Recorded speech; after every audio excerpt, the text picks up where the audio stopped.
Good evening, Richmond County, and welcome to your Tuesday edition of Live at 5. I'm Russell Parker. Richmond County is now up to 62 total cases of COVID-19. The health department reports show 4 new cases have been confirmed as positive. 36 of those cases are in home isolation, while 5 are hospitalized. The number of recovered has increased as well. That number sits at 19. Over 150,000 tests of COVID-19 have been completed in North Carolina. Of those, 12,200 have returned positive. The Department of Health and Human Services report that 452 people have died due to coronavirus. More than half of the state's adults are at higher risk for severe illness from COVID-19 because they are 65 or older, have at least one underlying health condition, or both, according to data analyzed by the department. Mecklenburg County continues to lead the state in number of cases at over 1,700. Neighboring Moore County is just shy of hitting 100 cases, while Hope County has hit triple digits. Scotland Healthcare System today announced their first 2 patient deaths related to COVID-19. One passed away at Scotland Memorial Hospital and the other at Morrison Manor, the healthcare system's inpatient hospice facility. A trooper says luckily no one was injured in a wreck between a car and an 18-wheeler Monday morning. According to Trooper Stein Davis of the North Carolina Highway Patrol, Lafayette Covington of Rockingham was driving an Audi around 8:30 a.m. when he made a right turn off of St. Stephen's Church Road on US 1 and into the path of a tractor trailer. The truck, driven by Clarence Vance, T-boned the car, totaling it. According to Davis, the trucker had an empty load. Although he wasn't injured, Covington went to the hospital for unrelated medical issues. He was charged with failure to yield. 2 structure fires kept crews with one fire department busy Monday morning. The East Rockingham Fire Department responded to a mobile home fire at 160 Hatcher Road around 1 a.m. According to Chief Bill Bayless, the owners had been welding a trailer hitch in preparation for a move on Sunday, and he believes a spark started the fire. Crews were dispatched to a second fire just before 7 a.m. at 121 Church Street in the Hannah Pickett area. Bayless said Monday afternoon that the cause of the fire has not yet been determined.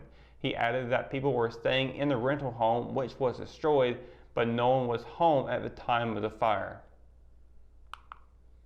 Governor Roy Cooper was non-committal during a Monday news conference on whether the state will begin to ease COVID-19 restrictions on May 8th or extend the order. North Carolina is poised to become one of the last states to begin reopening as the rest of the country slowly lifts restrictions on the economy. The governor signed a pair of COVID-19 relief bills amounting to roughly $1.6 billion during the news conference, but he didn't guarantee the state would lift some restrictions this weekend when his statewide stay-at-home order is set to expire. Cooper's administration announced in late April a 3-pronged approach to reopening the state. Under Phase 1, most restrictions would remain in place, including restricting restaurants to takeout orders only. Parks could reopen and more shopping options would be available, but social gatherings would still be limited to no more than 10 people. Cooper didn't specify during the news conference which businesses would be allowed to operate. The governor said more information on what Phase 1 would look like will be shared in the next couple of days. The North Carolina DMV is extending the expiration dates for license and registration to 5 months. In the COVID-19 bill signed by Cooper, the bill also allows the DMV to waive any penalties for a late registration renewal during the extension period. Customers who already paid a $15 fee for a late renewal in March or April will be reimbursed. Although it was through social distancing, the Richmond Raider football program picked up its first victory of the spring. Started through a virtual challenge on Twitter by West Bladen High School head coach John Sherman, dozens of Raider players and coaches competed in a push-up challenge last Friday. Recording themselves and posting to social media, each player and coach's total was added up in the final tally. Richmond powered itself to victory, posting a total of 2,337 push-ups to West Bladen's 1,408. Raider head coach Brian Teal said he and Sherman have known each other for the past 10 to 12 years and have had a friendly rivalry together. Teal said Sherman had been watching the Raiders on social media and asked about doing a competition. All day Friday, new videos popped up on Twitter of players and coaches knocking out as many push-ups as possible to add to Richmond's count. Based on the videos posted, junior cornerback Amir Webb led the way for the Raiders with 81 push-ups. Till said the competition is beneficial to all players and coaches' physical and mental health during the current quarantine. While the NCHSAA still has all sports activities shut down, Till wants Raider fans to keep an eye out for future competitions like this one. When we return, we've got your Live at 5 weather report. It's coming up right after the break, so stay tuned. She gets her soccer skills from her mom, her sense of humor from her dad, and her drugs from her home medicine cabinet. Over half of misused medication comes from family and friends. Talk to your children about the dangers of prescription drug misuse. Secure your medication, take regular inventory to ensure nothing is missing, and properly dispose of expired or unused medication. Be aware. Don't share. Lock your meds. At Richmond County Hospice, we strive to provide high-quality care to our patients and their families. Whether it's the incredible hospitality at the Haven House or from the comfort of your own home, you can count on Hospice to be there for you. We also offer monthly grief support groups, and our chaplain will be there to hold your hand in prayer. Through our amazing staff and our volunteers, Hospice has made difficult times easier for our community. Call the number on your screen if you feel that you or your loved one may benefit from our services. Richmond County Hospice. Peace, comfort, dignity. Hometown heroes? Well, maybe. When it comes to backyard comfort and no pesky mosquitoes, call Brown Termite and Pest Control at 910-895-6410 or 910-276-8870. Their team of superheroes can take back control of your paradise. That's 910-895-6410 today. JC's in Rockingham has you covered for used appliances, parts, trailers, and storage. We have one of the largest selections of reconditioned washers, dryers, and refrigerators in the Sand Hills, and we offer free delivery to residents inside Richmond County. Come check out our variety of trailers for any hauling job and our storage buildings for the things you need out of the weather or house. We also carry parts and accessories for appliances, trailers, truck beds, and can order the things you need. That's JC's on South Hancock Street in Rockingham. Do you want a healthcare career? Certified medical assistants are multi-skilled healthcare professionals capable of completing administrative and clerical tasks, making them a valuable member of the healthcare team at medical clinics, doctors' offices, and other healthcare facilities.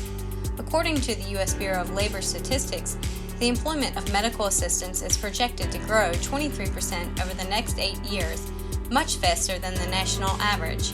At Richmond Community College, our medical assisting students are trained in our cutting-edge simulation learning center, giving them hands-on experience with high-fidelity mannequins that simulate real-life patient interaction.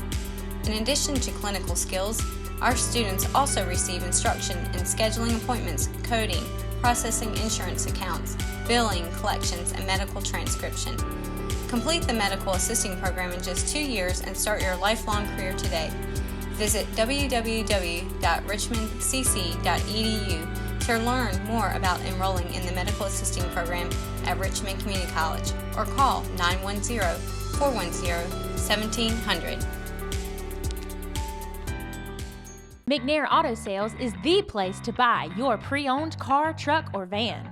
To be the best, it takes big selection, friendly staff, and great pricing. We guarantee a no-hassle buying experience, and financing is available right on site. So come see us today. We're located at 1026 East Broad Avenue in Rockingham. And remember, with over 40 years of experience, you know McNair is the name you can trust. Your Live at 5 weather report is brought to you by RO Yellow, Richmond County's new online business directory. Happy Tuesday, everybody. Hope you're having a great and wonderful day today. course, we all got through that really early morning storm that was really violent. Of course, I slept through it, but from reports that I've heard from other people, it was a really, really bad storm this morning.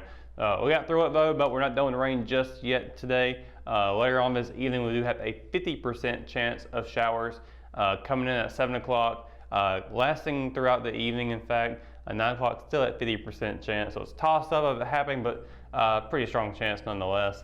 But we'll be 75 degrees at 7 o'clock, 68 degrees at 9, and we do have a sunset at 8:08 with a waxing gibbous. We're getting very close to another full moon. Now, looking at tomorrow, though, is a different story from what we saw today. Party cloud skies all day long tomorrow. Fayetteville will be a high of 71 and a low of 46. Rayford will be seeing a high of 71 and a low of 45. Down in Robeson County, it'll be a high of 73 and a low of 47. Scotland County will be seeing a high of 74 and a low of 46. Moving over to the western side of the Sandy Hills, Southern Pines will be a high of 69 and a low of 44. Ellerby will be seeing a high of 70 and a low of 43. Rockingham and Hamlet just a little bit warmer with a high of 72 and a low of 44. And all the way down in Bennettsville, it'll be a high of 73 and a low of 46. And then lastly, Wadesboro will be seeing a high of 71 and a low of 44. Party cloud skies all day long tomorrow. Now, take a look at the 7-day forecast.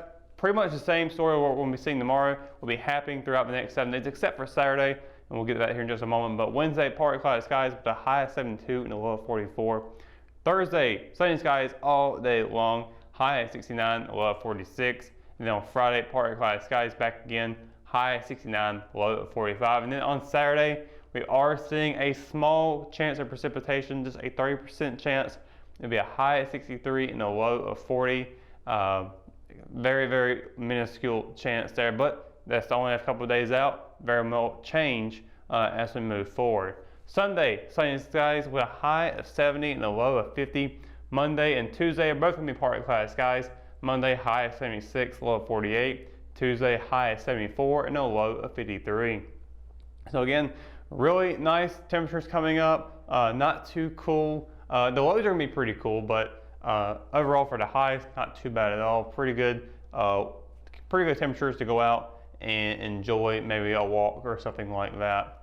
But that's going to do it for your Live at 5 weather report and for tonight's edition of Live at 5. Of course, for the latest news, sports, and events happening in Richmond County, you can always visit richmondobserver.com, or you can download the free RO app for your mobile devices. For the Live at 5 crew, I'm Russell Parker. Thanks for watching, and we'll see you tomorrow. Good night, Richmond County.